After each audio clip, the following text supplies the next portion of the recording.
Hello friends, आज हम लोग पढ़ेंगे वेक्टर सहायक चार्ज में वेक्टर से क्वेश्चन रहेगा दिया हुआ सिलेबस में, है ना।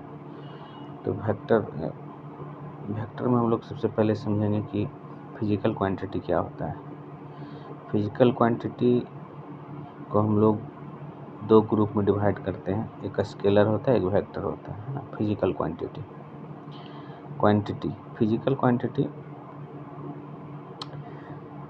कुछ उसमें वैल्यू हो, है ना, क्वांटिटी, तो उसका स्केलर और वेक्टर होता है। समझ गए? इतना याद रखिए, फिजिकल क्वांटिटी दो टाइप से होता है, स्केलर और वेक्टर। अभी स्केलर जिसमें सिर्फ वैसा फिजिकल क्वांटिटी को स्केलर कहेंगे, सिर्फ उसमें मैग्नीट्यूड मतलब उसमें कुछ वैल्यू, डायरेक्शन नहीं हो, है ना, डायरेक्शन नहीं हो। जैसे कि 1 kg ईस्ट तो नहीं बोलेंगे, 1 kg नॉर्थ नहीं बोलेंगे, 1 kg वेस्ट नहीं बोलेंगे, है ना। ये सब हो गया जिसको हम लोग मास हो गया, वॉल्यूम हो गया, है ना, वॉल्यूम ऑफ स्फीयर नॉर्थ, ऐसा तो नहीं बोलते हैं। स्पीड 4 किलोमीटर, है ना, वर्क, चार्ज, ये सब क्या है, ये सब को हम लोग, इसका एग्जाम्पल पूछता है कि कौन सा इसमें से स्केलर क्वांटिटी है। तो स्केलर क्वांटिटी हम लोग यहाँ से सबको देख लेंगे, ध्यान में रखना है। Volume, mass, speed, work, charge, current, potential, magnetic pole strength, ये सब जो और सब है, बट ये सब इम्पोर्टेंट है। इसमें डायरेक्शन नहीं होता है, सिर्फ मैग्नीट्यूड होता है, मतलब इसका कुछ वैल्यू आएगा लेकिन डायरेक्शन नहीं आएगा। ठीक है। वेक्टर क्वांटिटी वैसा क्वांटिटी है जिसमें डायरेक्शन के साथ साथ मैग्नीट्यूड तो रहेगा और डायरेक्शन भी रहेगा। ठीक है, उसको हम लोग बोलते हैं वेक्टर। इसमें वेलोसिटी 5 मीटर पर सेकंड ईस्ट, ऐसा बोलते हैं ना। Force 5 newton downward, 5 newton upward, ऐसा हम लोग बोलते हैं। Momentum mass into velocity, P equal to mass into velocity. तो मास और वेलोसिटी जहाँ आ गया, वेलोसिटी तो है वेक्टर क्वांटिटी, तो उसमें मास वेक्टर क्वांटिटी नहीं, एक जुड़ गया उसमें, तो मोमेंटम जो है वेक्टर क्वांटिटी। टॉर्क क्या होता है, force into perpendicular distance. Force जहाँ जुड़ गया तो फोर्स क्या है, फोर्स यहाँ देखें ना, फोर्स वेक्टर क्वांटिटी है। तो ध्यान रखना है कि एक दो ठो देख लेंगे हम लोग, डिस्प्लेसमेंट, वेलोसिटी, फोर्स, बाकी का फार्मूला आता है तो पता चल जाएगा कौन सा वेक्टर है। इलेक्ट्रिक इंटेंसिटी भी या तो पॉजिटिव में लगता है या तो नेगेटिव में लगता है, यानी प्लस की तरफ या माइनस की तरफ।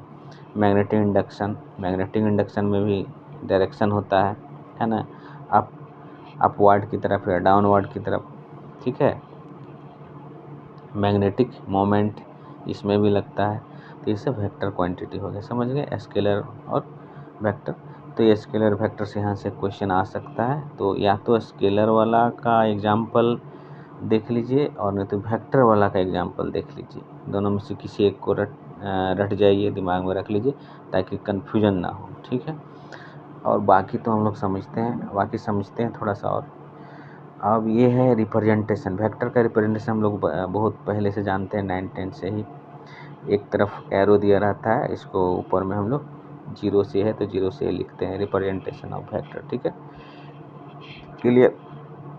अगर वेक्टर का मॉडुलस निकालना हो, अगर ए वेक्टर है, ए वेक्टर में कुछ भी रहेगा, उसका मॉडुलस निकालना रहेगा, तो इस तरह से हम लोग लिखते हैं मॉडुलस। ठीक है।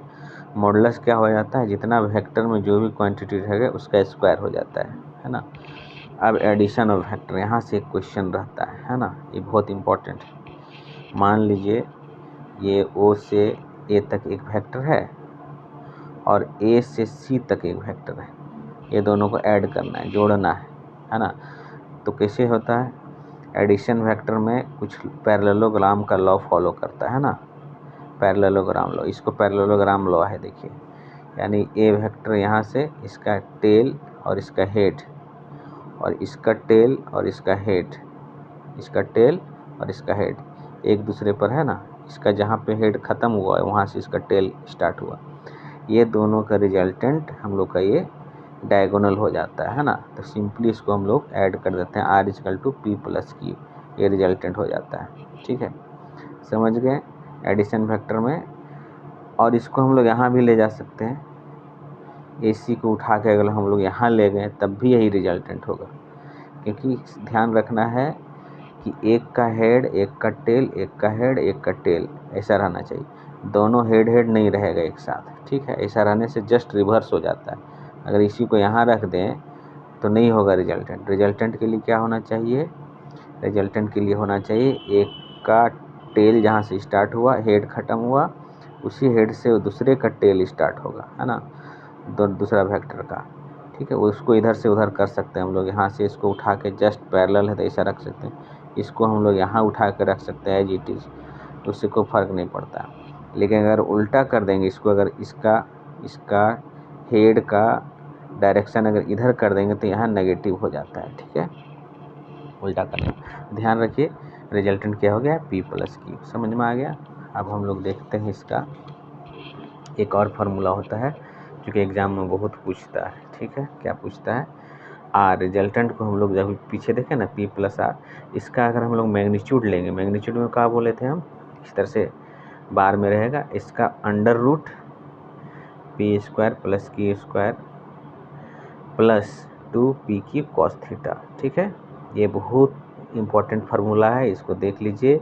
R का रिजल्टेंट का फार्मूला होता है P स्क्वायर, जो भी रहेगा, दो वेक्टर रहेगा तो पहला वेक्टर का स्क्वायर दूसरा वेक्टर का स्क्वायर प्लस 2 पहला वेक्टर दूसरा वेक्टर का मल्टीप्लिकेशन इंटू कॉस थीटा का रूट, ठीक है। इससे बहुत सारा क्वेश्चन बनता है, ठीक है। और थोड़ा सा जल्दी में हम लोग देख लेंगे,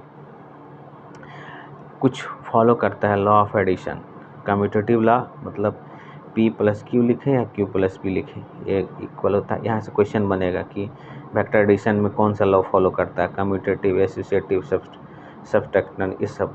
तो बहुत सारा लॉ दिया रहेगा, नहीं दोनों अगर इधर से जोड़े या इधर से जोड़े कोई फर्क नहीं। एसोसिएटिव मतलब A प्लस B एक ब्रैकेट में प्लस C, या फिर A plus B plus C एक ब्रैकेट में, ये दोनों एसोसिएटिव लॉ होता है, इसको भी फॉलो करता है वेक्टर एडिशन, ठीक है। Subtraction A minus B equal to A plus, यहाँ पे माइनस लगा देंगे, ठीक है। ऐसा नहीं कर सकते हैं B माइनस A, ऐसा नहीं कर सकते, माइनस लगाएंगे यहाँ पे, है ना, इसको फॉलो करता है, ठीक है। Multiplication vector by scalar, scalar मतलब क्या होता है, जिसमें कोई स्केलर से अगर मल्टीप्लाई करेंगे वेक्टर में, सिंपली मल्टीप्लाई हो जाता है उसके आगे, है ना, और कुछ नहीं होता है। क्लियर? यहाँ तक हम लोग यहीं रखते हैं, फिर आगे हम लोग नेक्स्ट क्लास में समझेंगे। Thank you for watching.